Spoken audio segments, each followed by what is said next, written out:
Mesdames, Messieurs, chers amis, je suis très heureux de vous retrouver ce soir pour évoquer ensemble l'année 1804. La première date qui apparaît, c'est celle du 15 janvier, avec la nomination de Murat, le beau-frère, comme gouverneur de Paris. Une semaine plus tard, le 22 janvier, les premiers vélocifères, c'est-à-dire la suite du célérifère et les ancêtres de la draisienne, font leur apparition à Paris. Donc, c'est les prémices du vélo. Et donc, il apparaît dans les rues de Paris, ce 22 janvier. Vous imaginez, avec la neige, ça devait être très pratique. Beaucoup plus sérieux.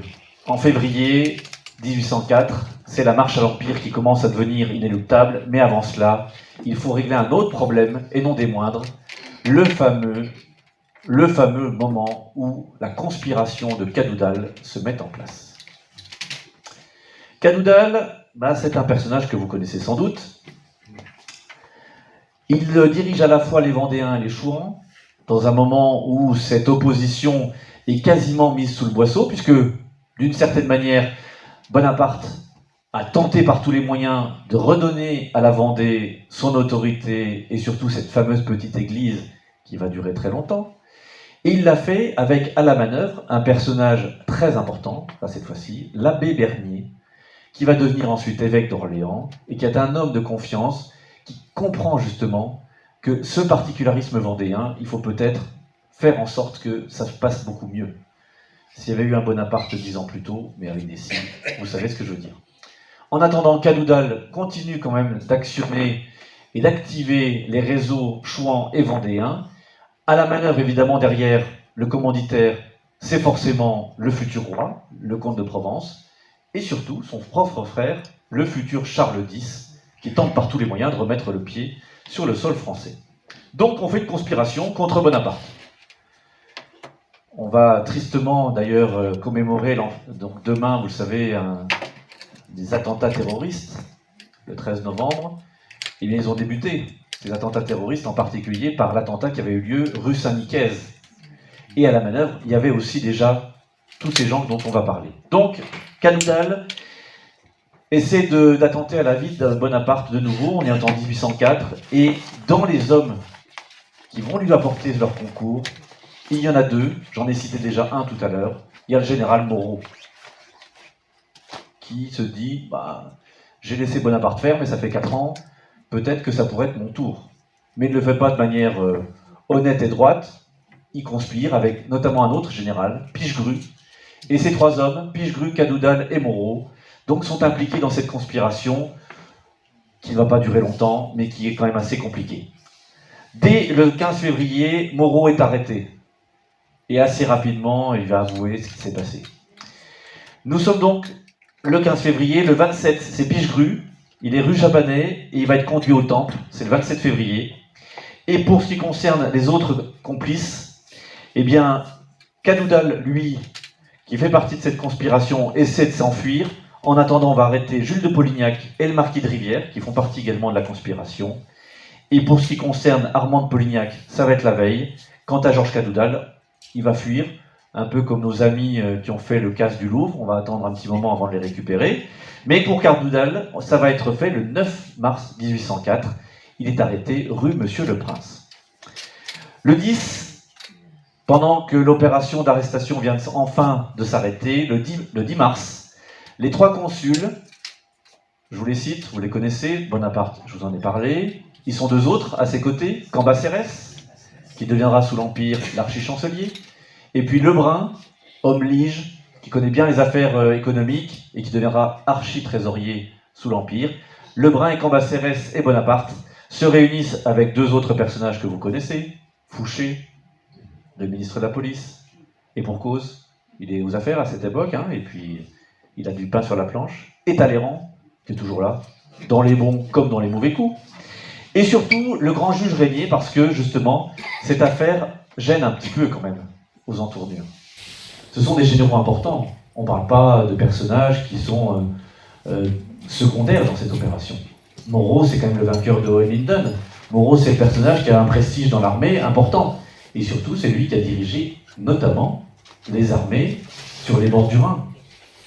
Donc, quand on sait qu'entre les anciens d'Italie et les anciens du Rhin, il y a toujours une petite animosité, Bonaparte se dit, il ne faudrait pas qu'on se mette quand même une partie de l'armée à dos. Parce qu'on a fait un coup d'état militaire, il ne faudrait pas que ça nous redevienne comme un boomerang. Donc, il faut jouer, comme on dit dans le sport, jouer serré. Et ce qui se passe, donc, on réunit un conseil de gouvernement et ils vont décider de frapper un grand coup pour essayer d'éviter que les conspirations se renouvellent. Et ce grand coup, vous le savez, c'est l'arrestation d'un duc, et pas n'importe lequel, le duc d'Enghien. Le duc d'Enghien, vous savez, c'est le dernier descendant des Condés, le grand Condé, je ne me rappelle pas, quand même, sous le règne de Louis XIV, le grand Condé, qui avait d'ailleurs conspiré contre son cousin, ça ne gênait pas beaucoup, pendant la Fronde. Et le grand Condé, donc, a parmi ses descendants ce fameux duc d'Enghien. Donc il est arrêté, il se trouvait de l'autre côté du Rhin, il se situait à Ettenheim, et donc Bonaparte ordonne à 300 dragons de franchir justement le fleuve, de cerner la ville d'Ettenheim, ce qui est en territoire quand même étranger. Hein, on est effectivement en territoire de Bade. Donc c'est un problème important qui se pose. C'est quand même de l'ingérence. Mais sans coup férir, on va l'enlever, et puis on récupère ce petit duc, on l'enlève, et on l'installe où? À Vincennes, où donc il arrive le 20 mars 1804, sur les 5 heures du soir. 6 heures plus tard, il comparaît devant une commission militaire, et vous le savez, dans la nuit, il est exécuté, fusillé, avec la petite anecdote avec son chien qui est à ses côtés, et qui va faire beaucoup aussi pour la postérité de cet événement. Lorsqu'on apprend à Bonaparte qui se trouve à Malmaison la mort du duc d'Enghien, Joséphine d'ailleurs terrifiée, parce qu'elle se dit c'est un très mauvais signe pour l'avenir, pour la postérité justement.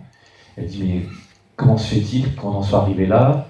Elle était quand même très inscrite dans les différents cercles, anciennement les anciens ci-devant. Elle a tout fait d'ailleurs Joséphine pour que les anciens émigrés rentrent. Elle a influé quand même là-dessus sur la partie Napoléon, pas trop sur l'esclavage. On a dit beaucoup de choses sur elle, mais pas sur ce côté-là. En attendant, voilà comment la situation se déroule. On se retrouve avec quand même du sang royal sur les mains, et Fouché, à qui on apprend l'opération, puisqu'apparemment c'est un peu échappé à la Bonaparte, il dit au moins, voici un premier consul qui s'est fait de la Révolution. Autant dire que lui qui n'avait pas voté la mort du roi, en exécutant un descendant du grand Condé, d'une certaine manière, Bonaparte ne pourra pas faire la marche arrière. Donc, il va déclarer, Bonaparte, le duc d'Enghien conspirait comme les autres, il a fallu le traiter comme un autre, je suis l'homme de l'État, je suis la Révolution, et je la soutiendrai. Là, on peut pas être plus clair. Ça n'est pas lui peut-être qui est coupable, mais au moins il est responsable, et il assume ses responsabilités. Ce même jour, c'est le hasard des dates, mais il n'y a pas peut-être jamais de hasard dans l'histoire, ce même jour, le 21 mars 1804, chose très importante, c'est la proclamation du Code civil. Vous voyez, un événement chasse l'autre, c'est comme dans l'actualité, mais pas n'importe lequel, puisque le Code civil, il va s'aimer à partir de ce moment-là sur 40 pays, et on retrouve des éléments du Code civil jusqu'au Japon, aujourd'hui, puisqu'il y avait un grand admirateur, un empereur Meiji qui était admirateur de Napoléon, et qui s'est donc inspiré de ce Code civil, mais on trouve du Code civil partout. Dans nos anciennes colonies évidemment, donc en Asie en particulier, en Amérique du Sud aussi, puisqu'on s'est inspiré de ce Code civil. Bref, Code civil, le 21 mars 1804. Mesdames, je sais bien qu'il n'y a pas vraiment beaucoup de place accordée aux dames. Il y a quand même une exception. Et là, je parle sous le contrôle des spécialistes évidemment du Code. Il y a quand même une exception, c'est que lorsque la femme devient veuve, elle devient chef de famille. Et en tant que chef de famille, elle gère à la fois ses biens, elle peut aussi faire hériter ses successeurs. Ce qui explique d'ailleurs que vous buvez peut-être encore aujourd'hui avec, je ne fais pas publicité, à la veuve Clicquot. Madame Clicquot, qui avait perdu son mari, a repris l'activité commerciale, et là donc va fabriquer ces fameuses bouteilles avec ces étiquettes qui continuent d'exister aujourd'hui. Donc vous voyez, c'est vrai que les femmes restaient mineures dans une partie du Code civil, mais il y avait cette exception en particulier lorsqu'elles devenaient veuves. 21 mars, je le disais, et 6 jours après, comme quoi il y a quand même une concordance des événements, le 27, alors je vous montre quand même le Code civil quand même. Vous voyez la première publication, on est là l'an 12 encore, l'an 12 de la République, en 1804, ce Code civil était dicté, Et 6 jours après, le Sénat propose à Bonaparte de rendre son autorité héréditaire. Et qui fait cette proposition en tant que sénateur? Celui dont je viens de vous parler, le fameux Joseph Fouché. Vous voyez, Bonaparte, révolution, les mains dans le sang, hop, hérédité, ce qui permet d'assurer son avenir à Fouché, qui lui avait fait toutes ses horreurs évidemment à Lyon, le fameux boucher de Lyon. Et bien d'une certaine manière, Fouché, il se disait au moins ceinture et bretelles, on sera très assuré. 6 avril, on retrouve Pichegru, terrible nouvelle, Pichegru étranglé dans sa prison. On commence à regarder autour, il ne va pas falloir chercher longtemps. On se dit au moins comme ça il ne pourra pas parler et la chose sera entendue. Le conseil privé donc choisit pour le général Bonaparte le titre d'empereur le 13 avril et la marche en avant, ça y est lancée. Le 23, Jean-François Curé, qui est membre du tribunat, le fameux 3e conseil dont je vous parlais tout à l'heure, propose que Bonaparte, je cite, soit proclamé empereur des Français et que la dignité impériale devienne héréditaire dans sa famille. Bonaparte accueille évidemment avec beaucoup d'intérêt cette opération qu'il a évidemment insufflée. Vous doutez bien que quand on connaît Bonaparte, on se doute bien que toute cette opération, c'est lui qui est à la manœuvre, évidemment. Mais, comme je vous le disais, la concordance des événements est assez étonnante. Le 30 avril, début de la discussion de la motion Curé dont je vous parlais au tribunat, et le 3 mai, le tribunat adopte la motion à l'unanimité, moins une voix. Tout le monde veut savoir qui c'est. Qui est celui qui a voté contre cette hérédité impériale? On va le retrouver facilement, c'est Lazare Carnot, qui a beaucoup fait pour Bonaparte et son ascension, et qui voit ça d'un très mauvais œil, que cette révolution, qui 11 ans auparavant a exécuté son roi le 21 janvier, se retrouve maintenant avec un empereur.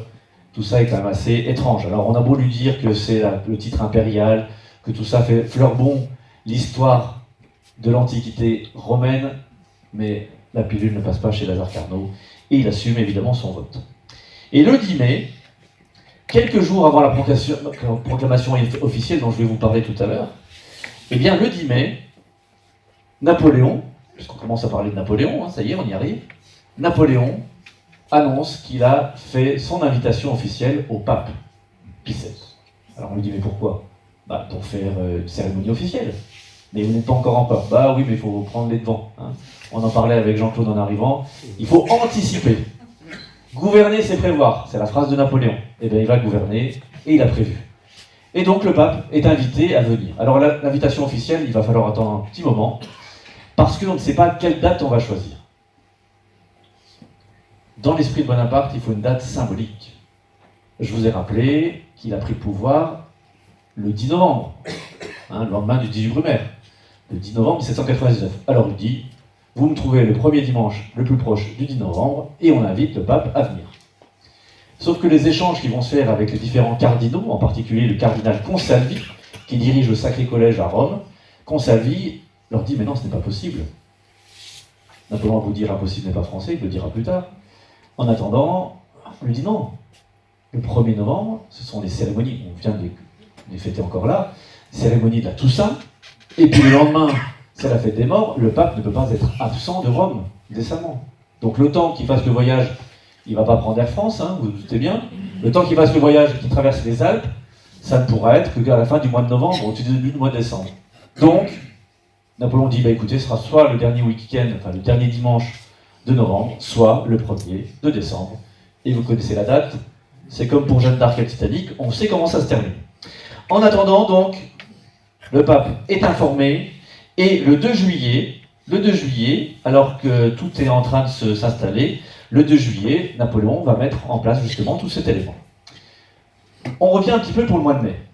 Le 16 mai, au nom du Conseil d'État, Portalis, qui vient d'être nommé ministre des cultes, donc, vous voyez que Fouché, dont je vous ai parlé tout à l'heure, n'est pas tout à fait encore en odeur de sainteté du côté de Napoléon, mais d'un autre côté, ministre de la police, il a même des informations que l'empereur ignore, donc il s'en méfie et l'un et l'autre. Eh bien, Portalis porte au Sénat un projet de Senatus Consulte, c'est le titre exact, qui proclame Napoléon empereur des Français. Et la proclamation officielle, elle arrive le 18. Nous sommes le 28 Floréal de l'an 12, le 18 mai 1804. C'est à Saint-Cloud que l'empereur, sa femme, non, pas le petit prince, Je vous vois venir. Donc Napoléon, Joséphine, toute la famille impériale quasiment au grand complet sont réunis pour recevoir le Sénat conservateur, c'est le titre exact, le Sénat conservateur qui vient apporter la proclamation officielle de Napoléon, empereur des Français. Pas empereur de France, hein, empereur des Français. On reprend finalement le titre de roi des Français que Louis XVI a porté quelque temps et qu'on reprend donc et qu'on réactive. Ce Senatus Consulte, il est approuvé par le Sénat à l'unanimité, moins 3 voix. Ça, on n'a pas retrouvé en revanche ceux qui avaient voté contre. Tant mieux pour eux. C'est vrai que ça aurait été compliqué. En attendant, Joseph et Louis Bonaparte, qui sont les deux seuls frères avec qui Napoléon ne s'est pas fâché, parce que les deux autres, vous le savez, d'un côté Lucien, trop impliqué dans le consulat, c'est grâce à lui aussi que ce coup d'État de Brumaire s'était bien passé. Lucien s'est fâché avec Napoléon. Ils avaient des caractères assez trempés, les deux. Et comme il avait choisi une épouse sans en référer à son maintenant impérial frère, il s'est fâché, il est resté en Italie. Madame Mère, d'ailleurs, va prendre sa défense. Elle va rester en Italie, ce qui explique qu'elle ne soit pas présente au sacre. Que tout le monde connaît. Et le deuxième, non des moindres, c'est le petit frère, Jérôme. Comme souvent dans les fratries, hein, les petits derniers, un petit caractère particulier. Eh bien, Jérôme a aussi s'est engagé avec une jeune américaine lorsqu'il était en train de voguer près de Baltimore et près de Philadelphie. Il a épousé une petite Elizabeth Patterson, la fille du plus riche armateur. C'est toujours bien aussi d'avoir un peu de sous dans la poche. Mais sauf que quand il est rentré, Napoléon n'a pas entendu ça d'un très bon œil, enfin il n'a pas vu ça d'un très bon œil en disant « Mais attendez, il faut me demander avant. Je suis le chef de famille maintenant. Maintenant que notre père est mort quand même depuis 1785, c'est à moi qu'il faut en référer. » Jérôme n'entend pas vraiment de ses oreilles, il en fait qu'à sa tête, et avant qu'il ne rentre dans le rang, il faudra attendre l'année 1805, donc vous le verrez, donc les deux frères sont en Italie en attendant que ça s'arrange. 18 mai donc, proclamation de l'Empire, ça y est, Napoléon donc devient empereur des Français, et les deux frères, ceux qui sont cette fois-ci en cours, Joseph et Louis, reçoivent 2 titres importants. Le premier, Joseph, l'aîné, qui est prince français, est nommé grand électeur, et Louis, le futur père de Louis-Napoléon, futur Napoléon III, hein, futur mari de... Enfin, il est marié déjà depuis 2 ans de Hortense, et bien Louis Bonaparte devient connétable. Tout ça fleur bon Moyen-Âge, hein. J'ai l'impression qu'on réactive un peu toutes sortes de choses. Le lendemain, le 19 mai, eh bien, c'est une chose très importante qui va avoir lieu. C'est la nomination des 14 maréchaux titulaires. Berthier, Murat, Moncey, Jourdan, Masséna, Augereau, Bernadotte, Soult, Brune, Lannes, Mortier, Ney, Davout, Bessières sont nommés maréchaux. Et dans l'ordre indiqué par Napoléon, il en faut 18. Donc il y aura 14 maréchaux titulaires et 4 maréchaux sénateurs, pour pas dire en retraite, Kellermann, Lefebvre, Pérignon et Sérovy. Je vois que vous avez la biographie de Kellermann, effectivement, une biographie d'ailleurs de René Ress. Donc, voilà. 18 maréchaux, et si vous me regardez bien, dans la succession ensuite, la suite de l'Empire, il ne restera toujours que 18 maréchaux. Lorsqu'un maréchal décédera, ou lorsqu'on l'écartera finalement gentiment de l'opération, ou qu'il sera en disgrâce, il n'aura pas eu, et heureusement pour eux, il restera toujours 18 maréchaux. Et sur la totalité de l'Empire, ils seront 26 à avoir porté le titre de maréchal. Le surlendemain, le 20 mai 1804, l'établissement de l'Empire est proclamé sur les principales places de Paris par un cortège officiel qui parcourt les rues, et dès le surlendemain, toutes les villes importantes de l'Empire, et je dis toutes, c'est-à-dire pas uniquement notre France actuelle, mais tout l'Empire devra avoir ses placards affichés. Le lendemain, 21 mai 1804, le Moniteur publie une note protocolaire. Les ministres et les maréchaux seront appelés Monseigneur, les grands dignitaires, Altesse, Sérénissime. Imaginez, on est passé du tutoiement de la Révolution, citoyen, tu, à Altesse Sérénissime. J'imagine que sous Cap, il y en a certains qui ont dû bien s'amuser. Le 25 mai, c'est l'ouverture du fameux procès Canoudal-Moreau et de leurs 45 co-accusés devant le tribunal criminel de la Seine. Le 6 juin, publication d'une protestation solennelle du comte de Provence qui dit « Mais attendez, on m'a même pas demandé mon avis, qu'il y a un empire là-dedans, enfin, je suis quand même toujours le... » Non. Il y avait déjà des échanges de lettres. Et lorsque le futur Louis XVIII avait écrit à Bonaparte en disant préparer notre place, nous arrivons, en espérant qu'il devienne une sorte de monk, vous savez, du côté des Anglais, après Cromwell. Bonaparte lui avait écrit « Il faudrait pour cela que vous marchiez sur 100 000 cadavres ». Ambiance, comme on dit dans un jargon populaire. Le 10 juin, le procès a donc lieu. Cadoudal est condamné à mort, avec 19 de ses complices, parmi lesquels le duc Armand de Polignac. Et pour Moreau, ce seront 2 ans de prison. 2 ans de prison. Quand on apprend le verdict à Napoléon, il est d'une humeur, je vous laisse imaginer. Il dit, vous l'avez condamné comme un vulgaire voleur, j'avais de la musique, comme un simple voleur de mouchoirs. C'est vrai que 2 ans, à l'époque où on était quand même un peu sévère, 2 ans de prison, c'est assez étonnant. En attendant, le 11 juin, condamnation dans la mort du duc de Polignac, qui était quand même l'ancien camarade à l'école militaire de Bonaparte, ça va être commué en détention jusqu'à la paix éventuelle, en disant, tant qu'on est en guerre contre l'Europe, vous serez en prison et on verra par la suite. 7 des complices de Cadoudal sont condamnés à mort, ils vont obtenir finalement leur grâce par Napoléon le 21 juin, et le 24, Napoléon va gracier Moreau à son tour. Le 25 juin, Cadoudal et 11 de ses complices sont guillotinés, et le 26, un décret ordonne que les nouvelles pièces de monnaie, comme vous le voyez ici, qui seront d'ailleurs distribuées abondamment pendant toutes les cérémonies impériales, et bien que désormais, toutes ces pièces portent la mention, avec la légende, Napoléon, empereur. Alors après, il y a toutes les séries, Imperator, bref, et Rex, évidemment, puisqu'il devient roi d'Italie, comme l'a très bien rappelé tout à l'heure Jean-Claude.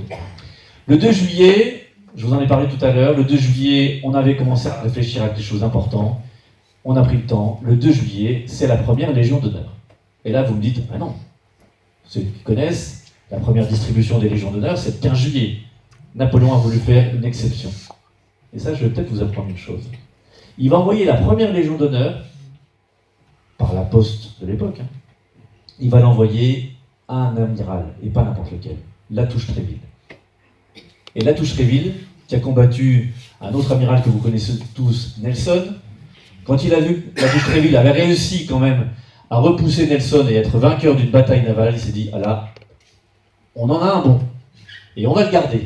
Et donc c'est Latouche-Tréville qui va recevoir la première Légion d'honneur de toute l'histoire, qui va recevoir ça donc, ce fameux 2 juillet dont je vous parlais tout à l'heure, avec autant d'importance. Le 3, autorisation est accordée aux comédiens français de prendre le titre de comédien ordinaire de l'empereur.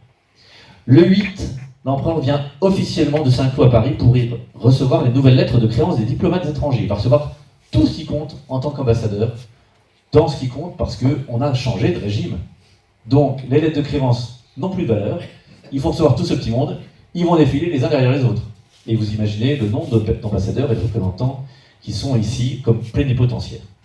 Le 9 juillet, Napoléon assiste à Paris une parade militaire, c'est la première depuis son élévation à l'Empire. Le 10, un ministère des cultes est officiellement proclamé avec Portalis, et Fouché redevient ministre de la police. Il n'a pas tous ces titres qu'il avait auparavant. Donc on se méfie. On promulgue donc la loi du 4 mai créant la Légion d'honneur le 11 juillet officiellement, et je vous le disais, le 15, cette marche à l'Empire, elle est affirmée par une grande distribution des Légions d'honneur, et on ne le fait pas dans n'importe quel lieu. On le fait aux Invalides. À cela, 2 raisons. La première, pour rendre hommage évidemment aux blessés. Comme du temps de Louis XIV qui avait créé cette institution, Napoléon l'a réactivée. Et la deuxième raison, et non des moindres, c'est que Napoléon a une petite idée en tête, il se dit, voyons comment une grande cérémonie peut avoir lieu pour réunir énormément d'invités. On avait déjà fait des grandes cérémonies, en particulier rendu hommage à Washington au moment de sa mort. Et tout ça se déroulait aux Invalides, dans la fameuse église, aujourd'hui devenue cathédrale, Saint-Louis des Invalides. Mais Napoléon avait tenu à inviter pour son sacre 40 000 personnes. Ça tient pas. Si vous connaissez Saint-Louis des Invalides, ça tient pas du tout, du tout. Donc on va falloir changer un peu son fusil d'épaule et transformer tout ça et le faire où ? Le seul lieu qui vaille, Notre-Dame de Paris. En attendant donc la distribution des Légions d'honneur a lieu. Parmi les premiers d'ailleurs, il y aura un évêque devenu cardinal qui est le cardinal Caprara. Toujours une petite idée en tête. Caprara, c'était le légat du pape à Paris, autant dire donc son représentant officiel. C'était pour avoir l'oreille du pape, en se disant, si d'aventure le pape n'a pas envie de venir, et si on veut réactiver un peu l'esprit de Charlemagne qui s'était fait couronner pour Noël 800 à Rome, et bien là c'est l'inverse, on le fait venir à Paris, il faudrait que le légat du pape l'invite, plus qu'invité d'ailleurs, le convoque pour venir instamment. Et c'est ce qui va être fait, donc Caprara va recevoir lui aussi sa Légion d'honneur. Le 16, un décret impérial va également, qu'on appelle de militarisation de casernement, va réformer l'organisation de l'école polytechnique. Je vous rappelle, Polytechnique, ça va être créé du temps de la Convention, donc tout ça se met maintenant au pas de la militarisation de l'esprit de la France de l'époque. Et le 17 juillet, Napoléon indique au ministre du Trésor public « Je désirais que les diamants et perles qui se trouvent au Trésor public fussent montés en différentes décorations pour l'impératrice. » Il aurait mieux fait de les mettre en lieu sûr. Hein. Oui. On n'en serait pas là aujourd'hui. Le 18, grande tournée d'inspection militaire qui va mener l'empereur sur le nord, Boulogne. On parle toujours des camps de Boulogne, mais quand on parle des camps de Boulogne, c'est finalement toute la côte qui est impliquée. Toute cette côte donc du nord-ouest, avec également Calais, Dunkerque, Ostende, Arras, il revient, Mons, et il va jusqu'où? Jusqu'à Aix-la-Chapelle. Et Aix-la-Chapelle, il est avec Joséphine, qui l'accompagne dans ce voyage. Et Aix-la-Chapelle, il voit le trône de Charlemagne, la couronne. Et Napoléon se dit, ah, ce serait pas mal Aix-la-Chapelle finalement. Je cherche un endroit assez vaste, symboliquement marquant, c'est formidable. Et il se dit, je vais envoyer, donc on est le 15 septembre, je vais envoyer mon invitation officielle au pape d'Aix-la-Chapelle, en disant, venez ici, voilà. Presque 10 siècles après, quasiment jour pour jour, enfin 10 siècles et 4 ans, on va pouvoir faire les choses exactement au même endroit, ou presque. Ce ne sera pas Rome, ce sera Aix-la-Chapelle. Et on lui dit, non sire, ça n'est pas possible. Comment c'est pas possible? Encore? Ben oui. Je vais vous dire un tout petit détail. C'est qu'Aix-la-Chapelle, entre-temps, c'est devenu protestant. Donc faire venir un pape dans un territoire protestant, luthérien, comment vous expliquez ça? Il ne va pas voir ça d'un bon oeil. Ah oui, c'est vrai. Donc, eh ben, on va se retourner encore sur Notre-Dame. Et c'est pour cette raison aussi que Notre-Dame va être choisie. Parce que dans son premier temps, dans la lettre d'invitation, ce qu'on appelle une lettre close, hein, l'invitation officielle, dans la lettre close, aucune mention de lieu n'était encore indiquée. Il avait pensé d'ailleurs à Lyon. Il s'était dit, Lyon, c'est non. La cathédrale Saint-Jean était un peu abîmée aussi par la Révolution. On lui avait dit, Reims, non, surtout pas. C'est trop lié, évidemment, au roi. Là, ce serait une provocation. Orléans, c'est grand. Enfin, ça n'a pas le prestige. Et puis finalement, on va revenir, forcément, à Notre-Dame. Et c'est pour cette raison que Notre-Dame va être choisie. Donc, eh ben, le pape arrive. Quelques jours avant, on a établi la liste des personnes qui vont assister au couronnement. Le 2 novembre, le pape est parti, je vous le disais, de Rome, tout à l'heure. Il quitte Rome et il va mener petit train, parce que ça va prendre 26 jours. 26 jours pour arriver. Et le 25, ça va prendre 26 jours pour aller jusqu'à Paris, mais le 25, Napoléon vient à son devant et l'accueille à la croix de Saint-Hérem, à quelques encablures du château de Fontainebleau. Et en toute hâte, parce qu'on s'est dit, pour le faire quand même se reposer, hein, il a un âge vénérable déjà, pour le faire se reposer, on va l'installer à Fontainebleau, mais il n'y a rien. Quand je dis rien, c'est-à-dire que, bien sûr, le bâtiment est toujours en état, mais il n'y a aucun mobilier digne de ce nom pour accueillir sa sainteté. Donc, quand Napoléon décide, ça va assez vite, on a tout remodelé comme on a pu, on est à chercher des choses un peu à droite, à gauche, et le pape retrouve des appartements qui, hélas, il va connaître un peu mieux 8 ans après, lorsqu'il sera prisonnier, mais ça, c'est une autre histoire. Le 28 novembre, je vous le disais, tout ce petit monde passe par Paris. La cathédrale que vous voyez ici, c'est celle qu'on a vue en 1802 au moment de la réactivation par le Concordat de la religion catholique, qui ne devient plus religion d'État, mais qui est religion de la majorité des Français. Parce que parallèlement, Napoléon a un peu heurté le pape, il avait proclamé les articles organiques. Dans ces articles, c'était la tolérance religieuse pour les protestants, pour les juifs et pour toutes les autres religions que vous pouvez imaginer. En attendant, le pape est un peu heurté, mais au moins la religion revient. Et Notre-Dame est dans cet état-là, à la fin de l'année 1803, début 1804, c'est-à-dire avec destruction de toutes les statues, et dans un état qu'il est impossible de montrer à sa sainteté le pape dans cet état-là. Ça va lui rappeler des mauvais souvenirs de la Révolution, qu'il n'a pas connu directement, mais il y a eu des massacres, notamment des prêtres, en septembre 92. Donc, pendant que Notre-Dame est en train de se remettre, faire une beauté, on va l'habiller, vous allez voir tout à l'heure, je vais vous montrer une image, eh bien, il faut faire des répétitions. Alors, c'est pas exactement comme le tableau va être fait là, parce que ça arrange un peu la réalité, mais on montre quand même, sur un grand plan, sur un plan à l'échelle de Notre-Dame, le mouvement que chacun doit faire. Napoléon, lui, il connaît quoi? Il connaît Brienne, l'école militaire de Paris, Valence et Auxonne. C'est pas avec ça qu'il va savoir exactement comment il faut se mouvoir dans Notre-Dame pour une cérémonie du sacre. Le seul qui est vraiment assisté, c'est Talleyrand. Et rassurez-vous, il va bien se garder de donner des conseils. C'est-à-dire, s'ils peuvent être un peu ridicules dans tout ça, on ne sait jamais de quoi l'avenir est fait. Mais donc, Napoléon demande des conseils. Talma lui donne et le grand comédien de l'époque lui donne quelques modèles et lui donne quelques conseils comment se tenir en public. Et surtout, il y a un personnage que vous voyez apparaître en bas. Je vais vous montrer là. Là, ici. Agenouillé, là. Avec des petites poupées. Vous voyez?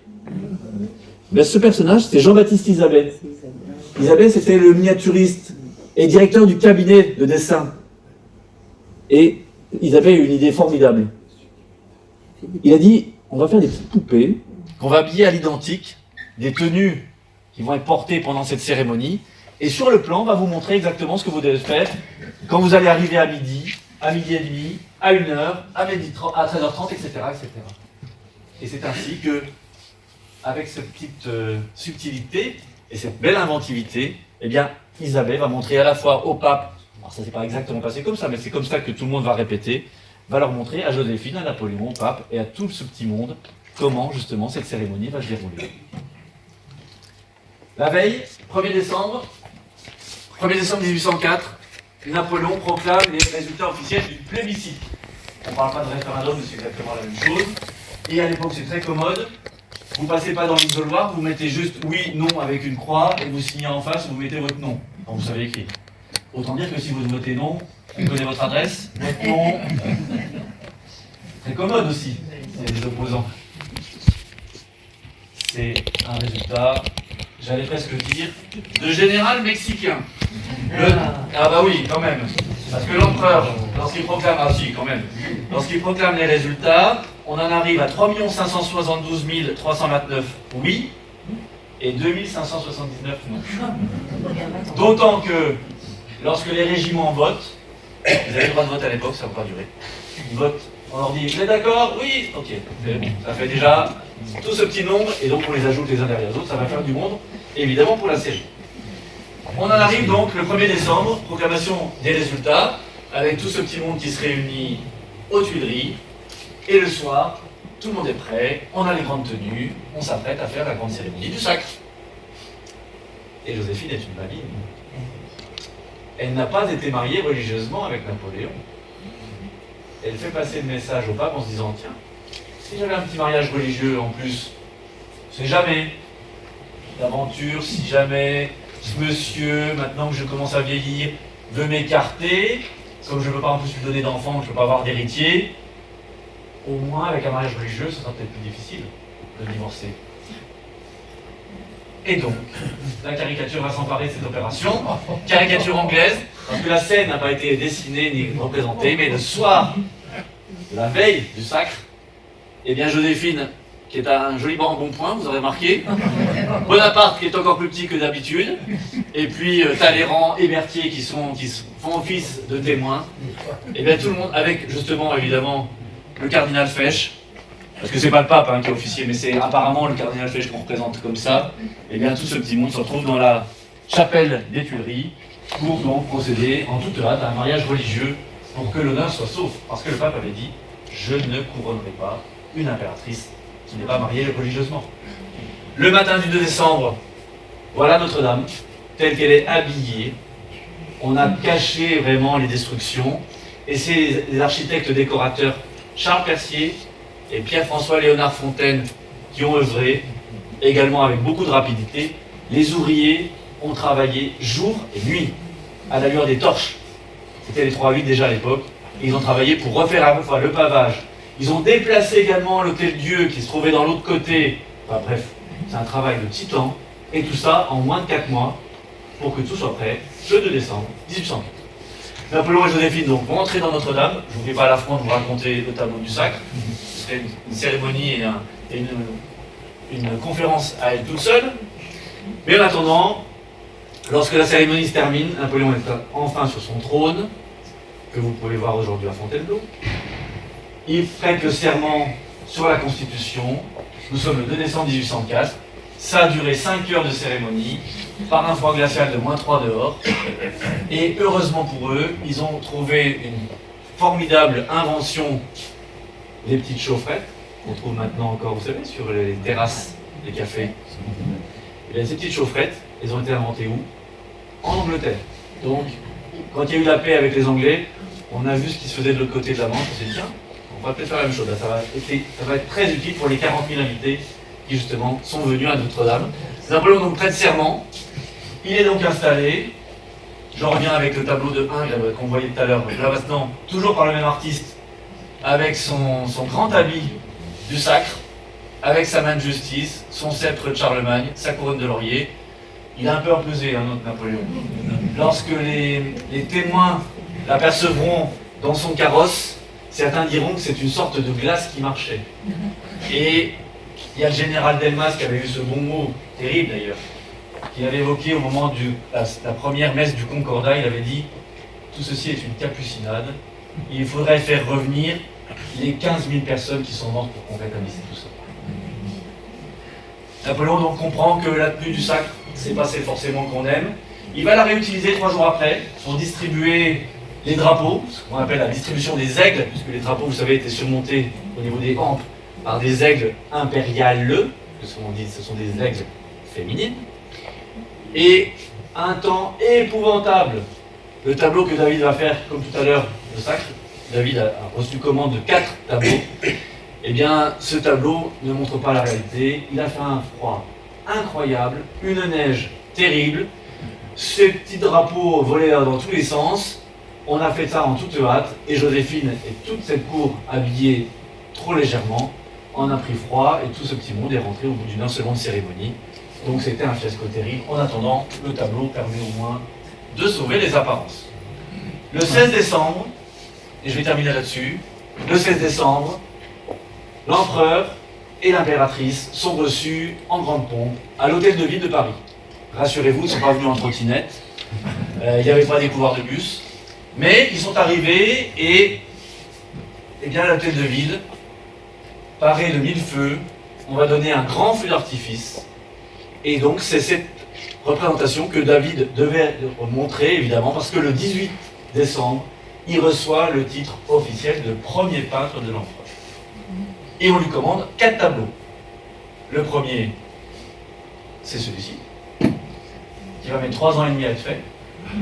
9 mètres par 6 quand même. Hein. Ça coûte plus cher que de faire BFM et CNews. Hein. Mais ça rend compte évidemment de la réalité, ou plus ou moins d'une réalité transformée. Madame Mère est rajoutée, il y a des ambassadeurs qui n'étaient pas là, il y en a certains qui étaient malades. Napoléon, évidemment, lui, il a couronné Joséphine, mais en se penchant en avant, il y avait une place derrière, donc David va rajouter le visage de César au milieu. Bref, tout ça, c'est une petite entorse à l'histoire, mais c'est ainsi que la postérité l'entendra. Il représente également la distribution des aigles, mais le problème, c'est qu'en 1810, quand le tableau est terminé, elle avait beau avoir eu un mariage religieux, Joséphine va être écartée.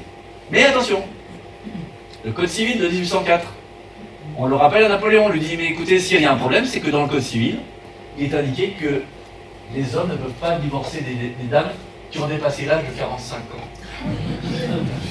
Je dis, attendez, 1809, Joséphine est née en 1763, mince, elle en a 46.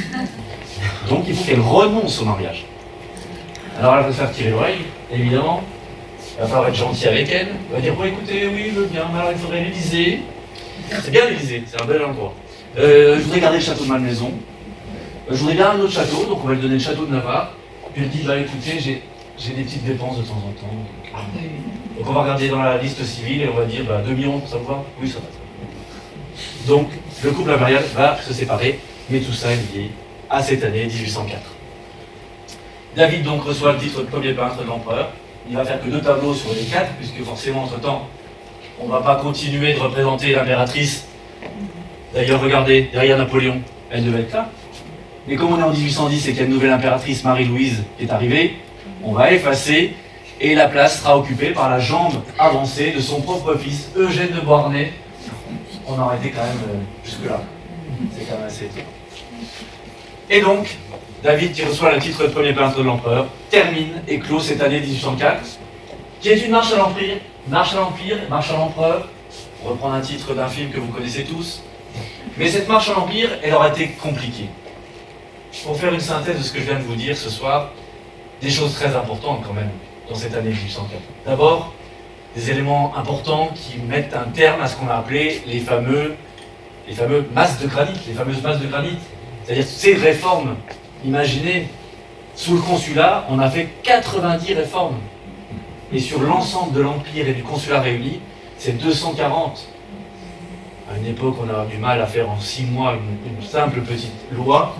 Je vous laisse imaginer. Alors bien sûr, ça se faisait à marche forcée, c'est le cas de le dire. Il y avait derrière une autorité qui n'aimait pas trop qu'on le contredise. Mais en attendant, ça avançait.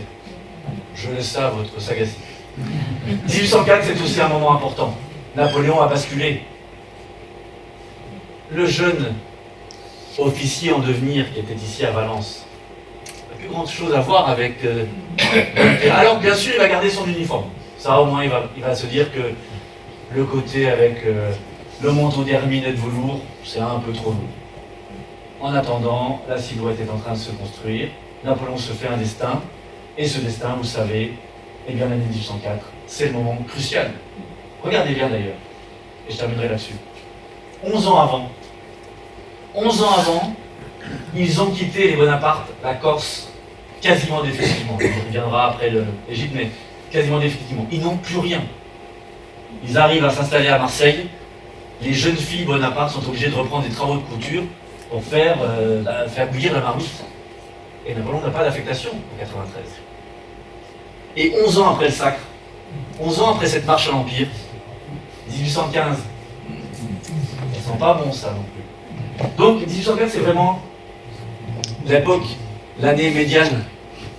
Et j'allais presque dire, et je terminerai là-dessus, que c'était le moment le plus glorieux peut-être de cette histoire. D'ailleurs il y a une anecdote pour terminer. Au moment où Napoléon entre dans Notre-Dame, il comprend quand même ce que son destin est quand même assez incroyable. 11 ans avant, je vous l'ai dit, le roi a été guillotiné, et que quand même en 11 années, c'est 2 quinquennats seulement, en 11 années, on en est arrivé à retrouver un empire, alors que tout le monde avait dit c'est fini, les monarchies terminent, alors on trouve tout ce que vous voulez, mais ça reste un empire. Et il a un mot pour son frère Joseph, qui est son aîné. Il se retourne et il dit « Ah Joseph, Chiba Bunvek. Ah Joseph, si notre père nous voyait. » Je vous remercie beaucoup de votre attention.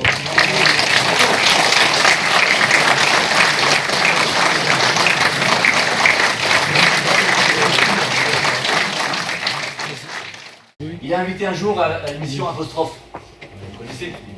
Et on lui dit, mais professeur Tullard, on dit toujours que les Anglais auraient peut-être capturé le corps de Napoléon, qu'ils l'auraient installé à Londres. Et il dit oui, effectivement, c'est l'histoire que racontent toujours les Anglais, s'appuyant sur une anecdote importante, celle de la grand-mère de Ian Fleming, vous savez, le créateur de James Bond. Lorsque Ian Fleming était tout petit, avec sa grand-mère, il se promenait dans Westminster. Et à un moment donné, la grand-mère s'arrête en disant « Regarde mon petit, sous nos pieds se trouve le corps de notre pire ennemi, Napoléon. » Alors Ian Fleming dit « Mais je croyais qu'il était aux Invalides. » Il dit « Non, on est allé chercher à Sainte-Hélène et on a subtilisé ça avec le corps de son ancien maître d'hôtel, Cyprien. » Jean Tullard de dire « Donc on peut être sûr d'une chose, et on peut l'affirmer avec autorité. La grand-mère de Ian Fleming était totalement folle. »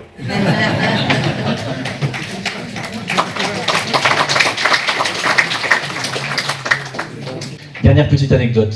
Parmi les maréchaux, effectivement, il y a des cas dramatiques, des personnages extraordinaires. On a parlé de Ney, on a parlé de Murat. Un grand nombre de maréchaux vont être également nommés directement sur le champ de bataille. On se souvient par exemple de MacDonald au soir de la bataille de Wagram, par exemple. Mais il y a une anecdote amusante que certains d'entre vous connaissent. C'est Mortier. Mortier, un personnage aussi dont le destin va être terrible, puisque, vous le savez, il va être victime de l'attentat Fieschi, qui avait été un attentat à la bombe également contre le roi Louis-Philippe, donc on est là déjà après 1830. Et donc Mortier avait une particularité, c'était qu'il était très grand. Et Napoléon, qui vous le savez quand même faisait déjà 1m68,5, 4 cm de plus que la moyenne des Français, donc il n'était pas petit, mais à côté des grognards, évidemment des grenadiers à pied avec leur bonnet d'ours, c'est vrai que sur le champ de bataille, il paraissait petit. C'est pas la même chose. Puis la caricature anglaise, ça était chargé. Donc bref, Mortier se trouve avec l'empereur dans sa bibliothèque, et Napoléon lui dit « Mortier, allez me chercher le livre qui est donc au 2e étage de la bibliothèque. » Et Mortier s'exécute en disant « Bien sûr, sire, je suis plus grand que vous. » Il dit « Non, Mortier, vous n'êtes pas plus grand que moi. Vous êtes plus long, ce n'est pas pareil. » Alors, voici le tableau le plus regardé du Louvre après la Joconde. Il s'intitule « Le sacre de Napoléon ». Que voyez-vous sur ce tableau ? Une femme agenouillée que domine un homme vêtu d'une grande robe et d'une couronne de laurier qui met au-dessus de sa tête une couronne. Le sacre de Napoléon, pour les touristes étrangers qui circulent dans cette salle, ils pensent que Napoléon doit être une femme. Le sacre de Napoléon est donc un titre absurde comme le tableau lui-même. Alors, comment l'expliquer ? Initialement, Napoléon, sur ce tableau, devait se couronner lui-même au milieu du tableau. Mais David n'arrivait pas, nous avons de nombreuses esquisses, à le montrer se couronnant, c'était un peu ridicule et il n'occupait pas suffisamment la surface du tableau. David était embarrassé lorsque surgit Joséphine, l'épouse de Napoléon, et qui suggère que, au lieu de représenter le sacre de Napoléon, on représente son propre couronnement. C'est astucieux, et c'est en même temps très perfide. En effet, Joséphine sait que son mariage avec Napoléon est de plus en plus compromis. Elle a déjà réussi, la veille du sacre, à se faire marier religieusement par le cardinal Fesch avec Napoléon. Et maintenant, si on la représente couronnée par Napoléon, elle est véritablement impératrice. Il sera plus difficile à Napoléon de la répudier. La cérémonie a lieu le 2 décembre 1804 dans Notre-Dame. Notre-Dame qui avait été saccagée comme temple de la raison par les hébertistes et que Percier et Fontaine ont décoré à nouveau comme on le voit sur le tableau. Les costumes, magnifiques, ont été dessinés par Isabey et les objets du sacre, couronnes et autres, ont été conçus par Biennet, le grand orfèvre de l'époque. Tous les dignitaires de l'époque sont là dans cette cathédrale. Alors, je vais vous les présenter à tour de rôle. D'abord, un personnage retient l'attention tout particulièrement, c'est Picette. Picette, qui est venu à Paris après un voyage très éprouvant, forcé par Napoléon en espérant l'abrogation des articles organiques qui avaient été ajoutés au Concordat.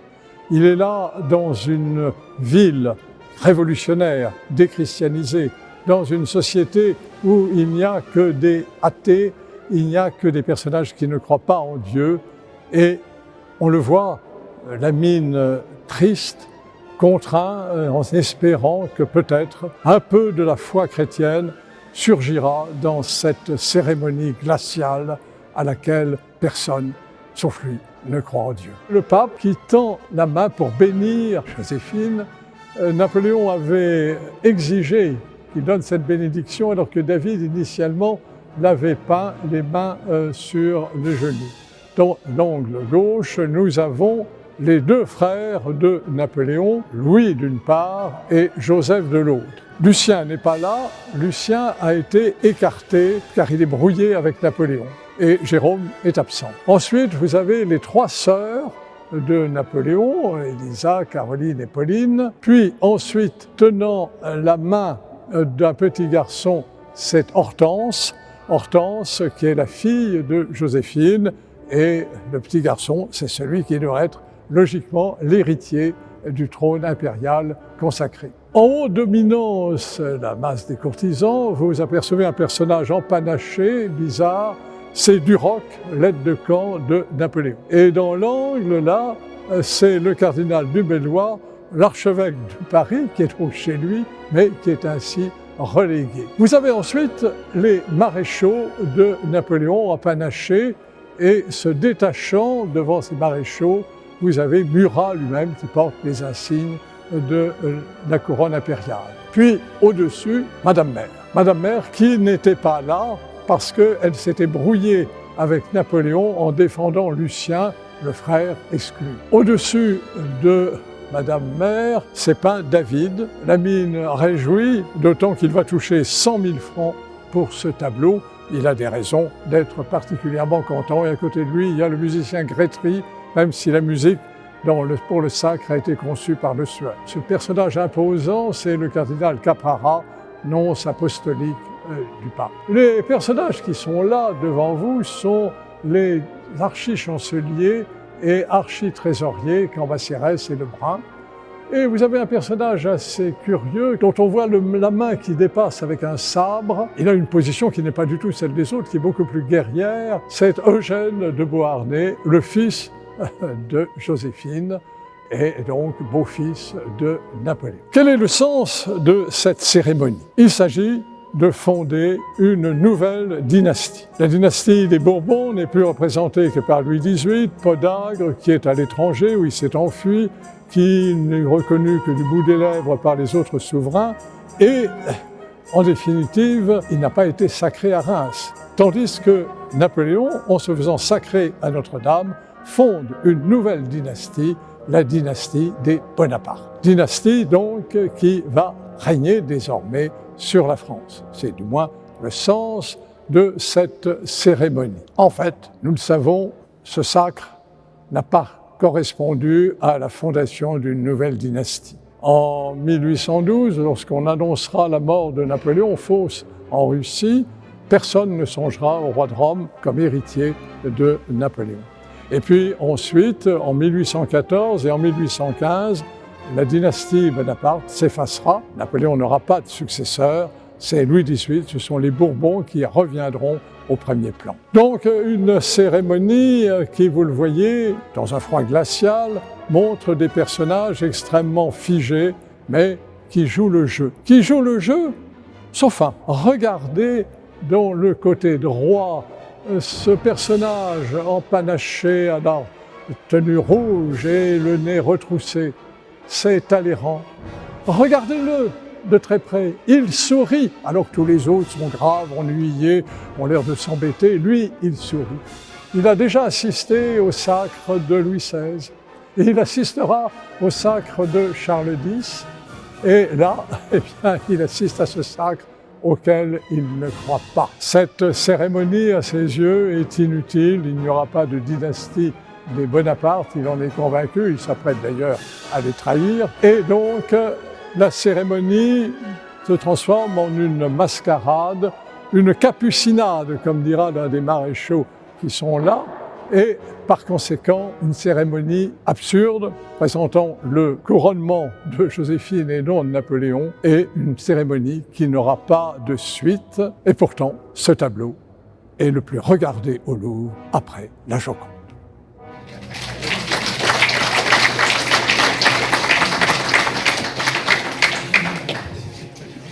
Vous le voyez, le maître a toujours le pain sur les lèvres. Et grâce à lui, vous avez tout compris. Donc on peut encore applaudir Jean Tullard. On peut l'applaudir. Je lui transmettrai vos applaudissements. Vraiment. Avez-vous des questions? Oui, je voulais revenir sur l'épisode du Duc d'Angoulême. Oui. Il y a une version qui est reprise notamment dans le film Austerlitz avec la Belle Gance, où il est dit que Napoléon en fait ne voulait pas l'exécuter, qu'il a envoyé une dépêche à son ministre de la Police. Qu'est-ce qu'il en est exactement? Alors ce qu'il en est exactement, pour répondre à votre question, c'est qu'il avait donné des instructions au départ à Savary, qui devait effectivement mener les choses, et même Murat était déjà au courant que l'opération devait faire peur. Alors ils sont allés, peut-être, ils ont outrepassé peut-être les demandes. En attendant, c'est ce que je vous disais tout à l'heure, la réalité elle est celle-là. Le duc a été exécuté, Napoléon, qui n'était encore que Bonaparte, avait demandé à ce qu'on l'arrête à Ettenheim pour faire un exemple. le mot a été entendu. On est allé faire l'exemple jusqu'au bout. Et il le dira à Sainte-Hélène en disant oui, alors la faute, d'ailleurs il la reportera à la fois sur Talleyrand d'un côté et aussi un peu sur Fouché en disant les deux ont encore joué leur petit rôle, mais maintenant c'est lui qui était à la manœuvre. S'il n'avait pas voulu qu'on exécute le duc d'Enghien, il fallait qu'il soit présent à Vincennes plutôt que d'être à Malmaison. Donc même s'il n'est pas coupable en tant qu'exécutant, il est responsable de cette opération, ce que je vous disais, et d'une certaine manière, c'est à lui qu'on doit attribuer la mort du duc d'Enghien. Une loi de Napoléon qui existe encore, c'est le Concordat. Exactement. Qui est en vigueur en Alsace-Lorraine et dans le Palatinat. Exactement. Alors ce Concordat, effectivement, il est toujours en vigueur, vous avez tout à fait raison, il est toujours en vigueur en Moselle, je ne dis pas Lorraine, puisque le reste est resté français, mais lorsque l'Alsace, sauf le territoire de Belfort, donc l'Alsace et la Moselle sont devenus territoires de l'Empire allemand, eh bien ces deux territoires ont conservé effectivement une partie de leur particularisme. Et parmi ces particularismes, il y avait également effectivement le Concordat. Lorsque, donc en 1918, ces terres sont redevenues françaises, eh bien elles ont réussi à négocier pour garder justement ces particularismes. Or, entre-temps, que s'était-il passé pour la France? La séparation des églises et de l'État. Donc, ce qui signifie en particulier pour ce Concordat, et vous avez tout à fait raison de le rappeler, que les membres des églises restent des fonctionnaires. Et donc, ils sont payés par l'État en particulier. Petit élément supplémentaire, le 26 décembre reste également férié, mais ça c'est une autre affaire, en particulier en Moselle et en Alsace. Merci pour la question. Une dernière question? Oui. Exactement, c'est le même Carnot, c'est Lazare Carnot. C'était un pur et dur, hein, Lazare Carnot. Il va avoir une belle descendance ensuite, puisque vous savez, il y a un certain nombre de personnages des Carnot qui vont lui succéder, mais Lazare Carnot c'était effectivement le plus, j'allais dire, le plus bel esprit républicain qui soit. Alors, il a un côté un peu... déjà en 89-90, il annonce un peu la terreur parce qu'il a un côté un peu radical, mais il va être surtout un très bon stratège, et c'est notamment lui avec lequel Bonaparte va discuter de stratégie, et en particulier pour la préparation de la campagne d'Italie. Donc c'est un personnage très important, et dans un des films que vous avez cité tout à l'heure, le fameux Austerlitz d'Abel Gans, parce que je vous rappelle, Abel Gans, on parle toujours de son Napoléon, qui a été d'ailleurs restauré récemment. Napoléon, c'était en réalité 6 films que Abel Gans voulait faire. Et parmi ces 6 films, donc il y a eu 6 scénarios qui ont été écrits, il y en a 2 qui ont été réalisés, le Napoléon qu'on connaît tous, qui concerne en fait la jeunesse jusqu'à la campagne d'Italie, et puis le deuxième qui a été évoqué là, le Austerlitz, et je vais y revenir pour parler de Lazare Carnot, mais il y a aussi un 3e film que personne ne cite jamais, Sainte-Hélène. La partie qui concerne Sainte-Hélène a été réalisée, mais pas par Abel Gans lui-même, par un réalisateur allemand qui s'appelle Lou Poupik, en 29. Donc vous voyez, je suis un vrai élève de Jean Tuat, jusqu'au bout. Mais bref, pour revenir à la question de Lazare Carnot, dans le film Austerlitz d'Abel Gans, avec Pierre Mondy, eh bien, face à lui se trouve un personnage qui est joué par Jean Marais, qui interprète Lazare Carnot, qui lui dit « Vous ne devriez pas toucher à la République, ça va vous porter malheur de restaurer l'Empire. » Et effectivement, cette restauration de l'Empire va mener Napoléon à une chute 10 ans après, enfin 11 ans après. Et donc, quand on connaît la sphère de l'histoire, forcément, Abel Gans l'écrit en donnant le beau rôle à Jean Marais, mais Pierre Mondy reste quand même un très bon Napoléon, quoi qu'on en dise.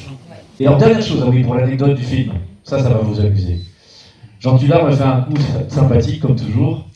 J'étais à mon bureau, c'était pour un anniversaire, c'était pour le 50e anniversaire du film Austerlitz, qui, vous le savez, était paru la première fois, diffusé sur les grands écrans, en 1960. Et donc, pour le 50e anniversaire du film, Jean Tullard devait remettre un prix à Pierre Mondy, un prix qui était remis par l'ensemble des journalistes étrangers en France qui voulaient remettre le plus beau prix du cinéma à un grand acteur, en l'occurrence Pierre Mondy.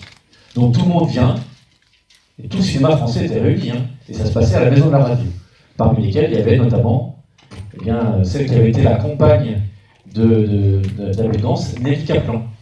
Donc Nelly Kaplan était présente, et Jean Tullard, une heure avant, m'appelle en me disant « Vous allez à la cérémonie ?» Je dis « Non, je ne pensais pas y aller. » « Écoutez, je ne peux pas y aller, donc vous allez mettre le prix à Pierre Mondy. » Je dis « Maître, mais qu'est-ce que vous voulez que je lui dise? Oh, mais vous avez trouvé ça très bien, vous êtes quand même mon élève. » Oui, bien sûr. Donc, en toute hâte, je prépare 3 lignes. Je lis les 3 lignes qui apparemment amusent Pierre Mondy, qui nous dit « Ah bah écoutez, on a tout raconté sur l'anecdote du film, mais je vous en raconter une dernière. » Abel Gance m'avait dit « Pour préparer Napoléon, il ne faut pas trop lire, parce que finalement, on a tout dit et son contraire sur l'empereur, donc vous allez vous engager dans des choses difficiles. En revanche, il y a une chose à faire, et je vais vous donner le conseil. » Et il lui souffle à l'oreille. Alors tout le monde écoute. On se dit « Mais Pierre Mondy va nous le dire. » Il dit « Oui, je vais vous le dire. » Lorsque Christian Clavier a commencé à préparer, et c'est la Saint-Christian aujourd'hui, lorsque Christian Clavier a préparé le film Napoléon, vous savez, la série en 4 épisodes, en 2002, il est venu voir Pierre Mondy en lui disant « Mais voilà, donne-moi des conseils. » Et là, le conseil est reparu.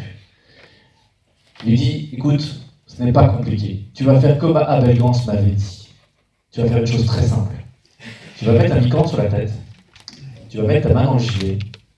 Et pour préparer Napoléon, c'est très simple. Il y a 2 choses à faire. Tu regardes droit devant toi et tu penses à tes impôts.